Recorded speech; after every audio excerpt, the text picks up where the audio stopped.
नमस्कार साथियों, धर्मेंद्र जाखड़ सर के YouTube चैनल पर एक बार आपका फिर से स्वागत है। मेरा नाम अक्षय है और कल से हम पीआईबी की सीरीज़ की शुरुआत की थी और उसी क्रम में आज हम अगले दिन का पीआईबी का डिस्कशन करेंगे। कुछ बच्चों के सवाल थे कि किस तरीके से हम पीडीएफ को डाउनलोड कर सकते हैं, तो आपको लिंक डिस्क्रिप्शन में मिल जाएगा। वहाँ से आप टेलीग्राम आईडी पे जाके और सीधा वहाँ से अपने चैनल पे डाउनलोड कर सकते हो। ठीक है, चलिए आज की शुरुआत करते हैं हम। पहली न्यूज़ है, तथागत बुद्धा के पवित्र अवशेषों की प्रदर्शनी के उद्घाटन पर प्रधानमंत्री नरेंद्र मोदी ने प्रसन्नता व्यक्त की। तथागत से क्या मतलब है? जब भगवान बुद्ध ने संपूर्ण ज्ञान की प्राप्ति कर ली थी, उसके बाद में उन्होंने जीवन और मरण दोनों से मुक्ति पाली थी, उसी के बाद में उनको तथागत कहा गया था।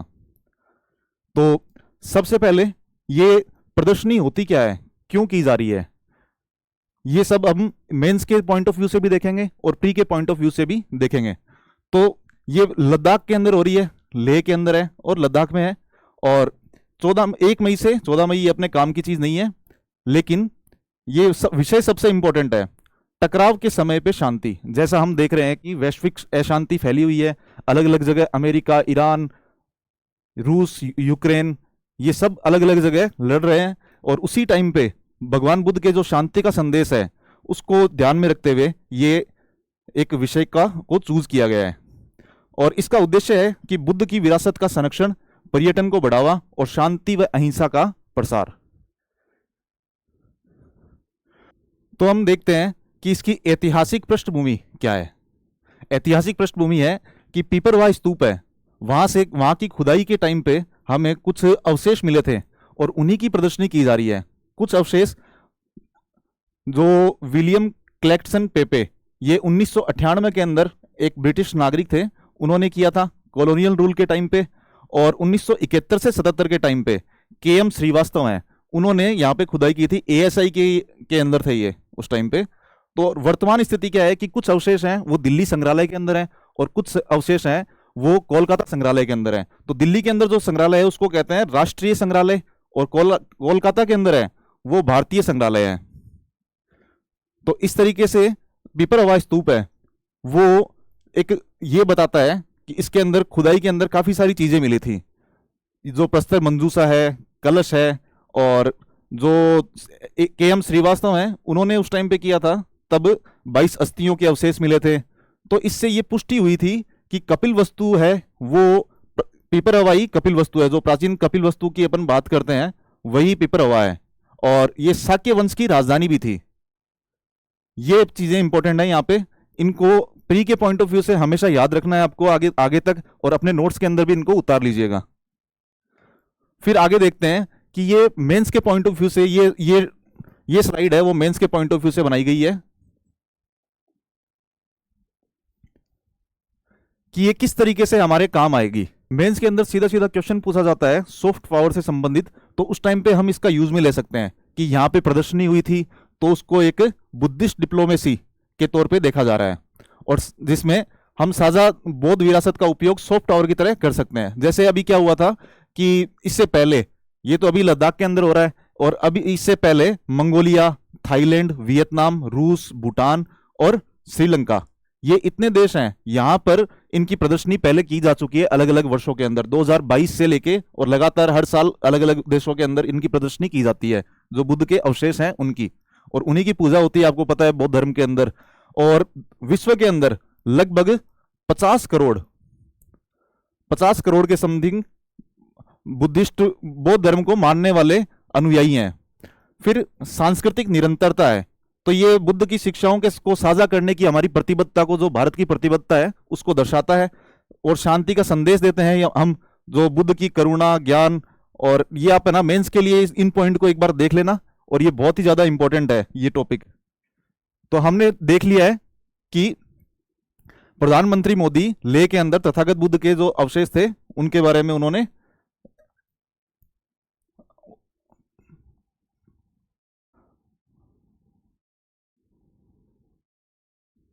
तो ठीक है, हम अगले टॉपिक पे चलते हैं।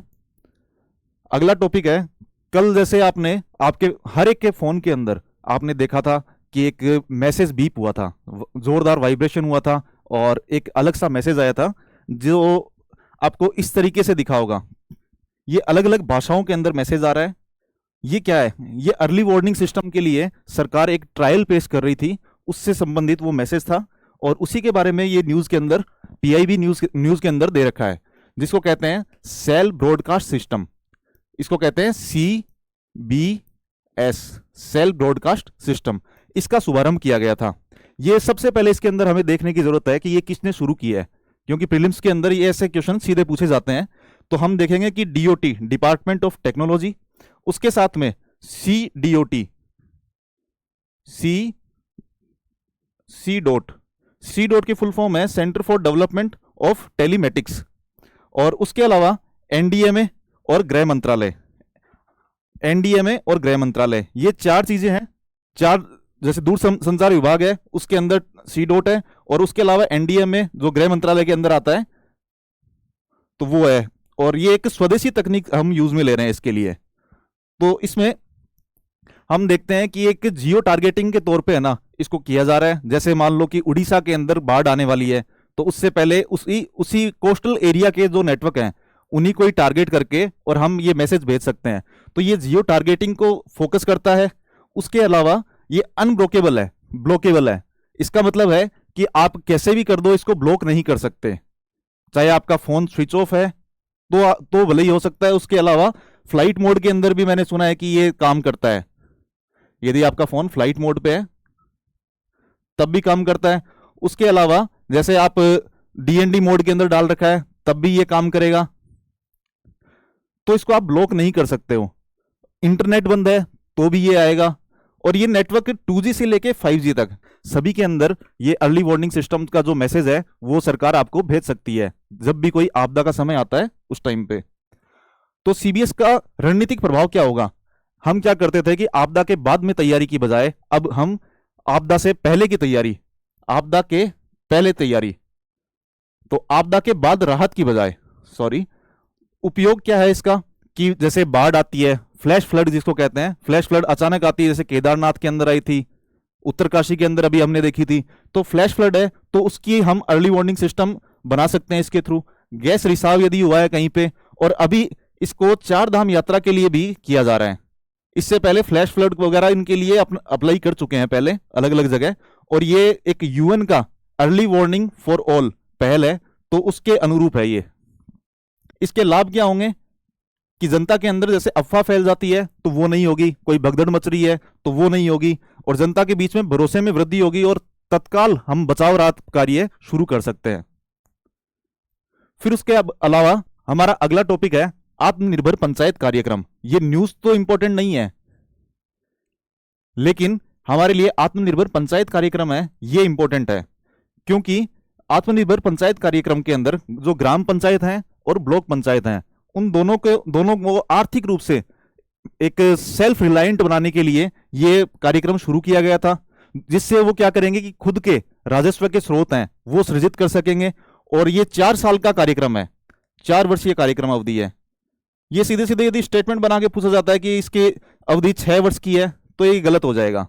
इस तरीके से प्री के आप है ना एलिमिनेट कर सकते हो, और ऐसे फैक्ट को है ना हमें ध्यान में रखना होता है, ठीक है। और इसके अंदर जैसे हम आगे देखते हैं, इसमें जैसे राष्ट्रीय चुनौती, जो सबसे पहले हम ग्राम और ब्लॉक पंचायतों का चयन करेंगे, उसके बाद में उनको तकनीकी सहायता दी जाएगी कि वो किस तरीके से वित्तीय समापन कर सकते हैं अपना, और विशेषज्ञों की मदद लेके और वो अपना मार्गदर्शन ले सकते हैं कि किस तरीके से हमारे वित्तीय संसाधनों को बढ़ाया जाए। उसके बाद में वित्तीय समन्वय का पॉइंट आता है, जैसे PPP मोड पे आप है ना कुछ काम शुरू कर सकते हो, CSR के पैसे लगा सकते हो, बैंक से आप वित्त पोषण कर सकते हो, सरकारी योजनाओं का लाभ कैसे लेना है, ये सारी तरीकों से एक ग्राम पंचायत को आत्मनिर्भर बनाया जाएगा। ये आत्मनिर्भर पंचायत कार्यक्रम है। फिर हम आगे चलते हैं, भारत में चिकित्सा और स्वास्थ्य पर्यटन। ये काफी लंबा टॉपिक है जो PIB के अंदर कवर किया गया है, और इसको मैंने एक शॉर्ट फॉर्म के अंदर छोटे तरीके से कोशिश की है कि आपको सब तक है ना ये बात पहुंच सके कि जो जो इंपॉर्टेंट चीजें हैं वो आप कवर कर सको। तो सबसे पहले है MVT। ये MVT है। MVT होता है मेडिकल वैल्यू ट्रेवल। जो बाहर से विदेशी यहाँ पे मेडिकल सुविधा प्राप्त करने के लिए आते हैं, और उनसे हमें जितना जितना लाभ होता है उसी को ही मेडिकल वैल्यू ट्रेवल कहा जाता है। जैसे इसको दो पार्ट के अंदर बांटा जाता है, जिसकी भी चर्चा हम आगे करने वाले हैं। और एमवीटी क्या है? इसका अर्थ होता है कि भारत की आधुनिक चिकित्सा विज्ञान, जो आधुनिक चिकित्सा है,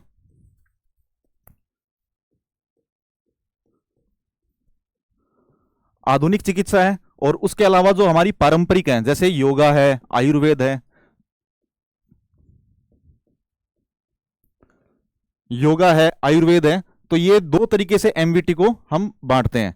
और उन दोनों को मिला के हमें कितना लाभ हुआ है, वो ये फैक्ट है, डेटा है, ये हमारे काम का नहीं है। यदि आपको मेंस के अंदर इसको यूज में लेना है, तो जैसे मतलब इतने बिलियन था, अमेरिकी डॉलर था, और उससे बढ़ के इतने बिलियन हो गया है, तो आप जो ये टॉपिक जीएस पेपर 2 के अंदर आएगा और जीएस पेपर 3 के अंदर भी आएगा। ये दो जगह टॉपिक आता है, उसके नोट्स के अंदर आप इस डेटा को वैल्यू एड कर सकते हो। तो फिर उसके बाद में हम देखते हैं, जैसे इसको एमवीटी को दो मुख्य स्तंभ के अंदर बांटा गया है। पहला है चिकित्सा पर्यटन, जिसके अंदर हम देखते हैं कि हृदय शल्य चिकित्सा होती है, कैंसर का उपचार है, ये अलग अलग चीजें होती हैं, तो वो इसके अंदर आएंगी। जैसे हम देखते हैं कि जैसे आप यूरोप के अंदर यदि हार्ट ट्रांसप्लांट करवाते हो तो लगभग 15 से 20 लाख के समथिंग पड़ जाता है, और भारत के अंदर ये लगभग 2-3 लाख का पड़ता है विदेशी पर्यटकों के लिए, तो वो आसानी से यहाँ पे आते हैं। लेकिन इसके अंदर सबसे ज्यादा भागीदारी कौन से पर्यटकों की है जो चिकित्सा पर्यटक के तौर पे आते हैं? तो हम देखेंगे कि सबसे ज्यादा प्रमुख स्रोत देश 2025 सबसे ज्यादा हमारे यहाँ पे बांग्लादेश के नागरिक आते हैं। आप देखो 3,25,127, और उसके अलावा इराक है सेकंड नंबर, उज्बेकिस्तान है, सोमालिया है, ओमान है। इस तरीके से जो स्पेशली जो मध्यम वर्ग वाले देश हैं या एलडीसी कंट्रीज हैं, लो डेवलप कंट्रीज हैं, तो वो सब यहाँ पे आते हैं। और उसके अलावा हम देखते हैं कि यूरोप वगैरह अमेरिका से भी है ना काफी लोग यहाँ पे आते हैं। उसकी पूरा डेटा अपने को जरूरत नहीं है पढ़ने की। तो हम देखेंगे कि सांख्यिकी परिदृश्य क्या है कि 2020 के अंदर 1.83 लाख लोग यहाँ पे मेडिकल टूरिज्म के तौर पे आए थे, और 2025 में उनकी संख्या बढ़ के 5 लाख हो गई है, 5.07 लाख। ये डेटा बहुत ज्यादा इंपॉर्टेंट है जब आप मेंस के नोट्स बना रहे हो उस टाइम के लिए, ठीक है। और एक रैंकिंग आती है, ये प्री के लिए इंपॉर्टेंट है, वैश्विक चिकित्सा पर्यटक सूचकांक, वैश्विक चिकित्सा पर्यटन सूचकांक, इसमें हमारी 10वीं रैंक है, ठीक है, ये याद रखिएगा। फिर उसके बाद में है कि भारत की प्रतिस्पर्धात्मक बढ़त, जैसे यहाँ पे विशाल संसाधन है, वैश्विक मान्यता है, हमारे यहाँ पे जो नेशनल एक्रेडिशन है, जो हॉस्पिटलिटी और है ना हॉस्पिटल वगैरह हॉस्पिटलिटी के लिए ना, ये एक संस्था है, एनएबीएच है और जेसीआई है, ये वैश्विक जो विश्व स्तरीय स्वास्थ्य संस्थान है ये, तो वो यहाँ पे हैं। और उसके अलावा जो लागत प्रभावी है, विकसित देशों की तुलना में 60 से 80% हम यहाँ पे कम लागत के अंदर उपचार करते हैं, तो इसलिए लोग है ना यहाँ पे मेडिकल टूरिज्म के लिए हमारे यहाँ पे आते हैं। तो इसके लिए कौन कौन सी योजनाएं शुरू की गई हैं उनको एक साथ में दे रखा है कि जैसे आयुष वीजा हमने शुरू किया था 2023 के अंदर, आयुष वीजा शुरू किया था। फिर एक हील इन इंडिया, ये हम एक प्रोग्राम चला रहे हैं जिसके अंदर क्या है कि बाहर के जो लोग हैं, विदेशी पर्यटक हैं, वो आसानी से यहाँ पे है ना आ सकें, और उनके लिए एकीकृत स्वास्थ्य सेवा है ना प्रोवाइड करवाई जा रही है। फिर उसके बाद डिजिटल पहल है, डिजिटल पहल के अंदर क्या है कि एंड टू एंड सेवाओं के लिए upgrade medical value travel portal है, ये एक पोर्टल बनाया गया है डिजिटल पहल के तौर पे। और क्षेत्रीय चिकित्सा केंद्रों की स्थापना करने का भी है ना बजट के अंदर प्रस्ताव किया गया है अभी, तो ये हम देख लिए हैं। तो आयुष वीजा किस तरीके से जैसे 2023 के अंदर है, ये इतना इंपॉर्टेंट है, बाकी नहीं है। हाँ, ये एक इंपॉर्टेंट है कि जैसे राष्ट्रीय वो योग दिवस था, तो उसकी एक थीम दे रखी है यहाँ पे पीआईबी के अंदर, सीधा सीधा दिया हुआ था कि एक पृथ्वी एक स्वास्थ्य है। इस आधार पे हमने योगा दिवस मनाया था पिछले साल। फिर उसके बाद में आपके लिए कुछ क्वेश्चन है जो पीपर हवा अवशेष वाला है, उससे संबंधित है। सबसे पहले हम देख लेते हैं कि पिछली क्लास के अंदर जो हमने क्वेश्चन किया था तो उसका आंसर क्या होगा। उसका आंसर काफी बच्चों ने दिया है और वो ए आंसर सही है उनका। एक बच्चे ने मैंने देखा सी भी दिया है, तो ढंग से क्लास देख के उसके बाद में आप एक बार है ना नोट्स के अंदर से ही क्वेश्चन बनाए हुए हैं और कहीं से भी नहीं है, ठीक है। तो आप कम से कम कोशिश करो कि इनको सॉल्व करके और कमेंट सेक्शन के अंदर आंसर लिखो उनके, उसी टॉपिक से बनाए हुए हैं। जैसे पीपर हवा से संबंधित क्वेश्चन है तो ये आप पढ़ लेना और उस आधार पे आंसर देना है आपको कमेंट बॉक्स के अंदर। फिर अगला क्वेश्चन है जो सेल ब्रॉडकास्ट सिस्टम सीबीएस से संबंधित है, तो ये किस किस का है इसके बारे में बताया गया है। 4G 5G नेटवर्क पर काम करता है और पुराने 2G नेटवर्क के साथ संगत नहीं है, ये सही है या गलत है आप बताओ। और इसकी तकनीकी विशेषताओं में जियो टारगेटिंग शामिल है जो सटीक अलर्ट भेजने में सक्षम है। इन तीनों में से कौन सा सही है वो बताना आप। फिर उसके बाद में दो क्वेश्चन है, एक तो जैसे जीएस पेपर 2 के अंदर आएगा, ये जो हमारी बौद्ध विरासत है उसका उपयोग हम किस तरीके से सॉफ्ट पावर की तरह कर सकते हैं। ये क्वेश्चन बहुत ही अच्छा बना है और आप है ना इसको सॉल्व करके और है ना खुद से इवेलुएट करना है इसको। अगला क्वेश्चन जीएस पेपर 3 से संबंधित है, अर्थव्यवस्था का मेडिकल वैल्यू ट्रेवल एमवीटी से संबंधित है, इसको भी आप सॉल्व करना। और हमारी ऐप पे आप विजिट कर सकते हो, काफी सारे कोर्सेज है, जैसे सी सेट का है, अभी एक प्री प्लस मेंस का मेंटरशिप प्रोग्राम चल रहा है अपना, उसको आप ऐप पे विजिट करके ज्वाइन कर सकते हो। ठीक है, इसी के साथ हम सेशन को समाप्त करते हैं। कल फिर से मिलेंगे नई पीआईबी के कुछ टॉपिक के साथ में। धन्यवाद।